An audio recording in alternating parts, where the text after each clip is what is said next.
સુરતના કામરેજમાં વાવ Jokha road પર RFO Sonal Solanki પર થયેલા ફાયરિંગના કેસમાં તપાસ ચાલી રહી છે। પોલીસ તપાસમાં સામે આવ્યું કે પતિ પત્ની વચ્ચે ચાલી રહેલી માથાકૂટના કારણે આરટીઓ ઇન્સ્પેક્ટર પતિ નિકુંજ ગોસ્વામીએ પત્ની આરએફઓ સોનલ સોલંકી પર ફાયરિંગ કરાવ્યું હતું।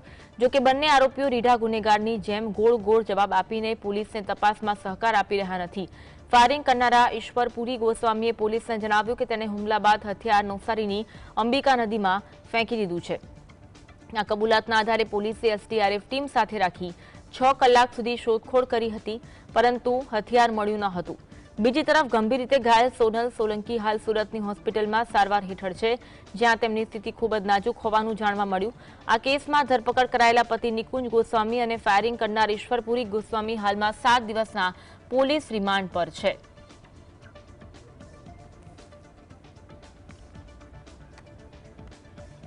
તો આ સમગ્ર કેસમાં હાલ પોલીસ છે તે તપાસ કરી રહી છે। ફાયરિંગ કરનાર ઈશ્વરપુરી ગોસ્વામીએ પોલીસને જણાવ્યું કે તેણે હુમલો બાદ હથિયાર નવસારીની અંબિકા નદીમાં ફેંકી દીધું છે। આ કબૂલાતના આધારે પોલીસે એસડીઆરએફની ટીમ સાથે રાખી 6 કલાક સુધી શોધખોળ કરી, પરંતુ હથિયાર મળ્યું નહીં। બીજી તરફ ગંભીર રીતે ઘાયલ સોનલ સોલંકી હાલ સુરતની હોસ્પિટલમાં સારવાર હેઠળ છે। તબીબો જણાઈ રહ્યા છે કે તેમની પરિસ્થિતિ નાજુક છે। આ કેસમાં ધરપકડ કરાયેલા પતિ નિકુંજ ગોસ્વામી અને ફાયરિંગ કરનારા ઈશ્વરપુરી ગોસ્વામી હાલમાં 7 દિવસના પોલીસ રિમાન્ડ પર છે।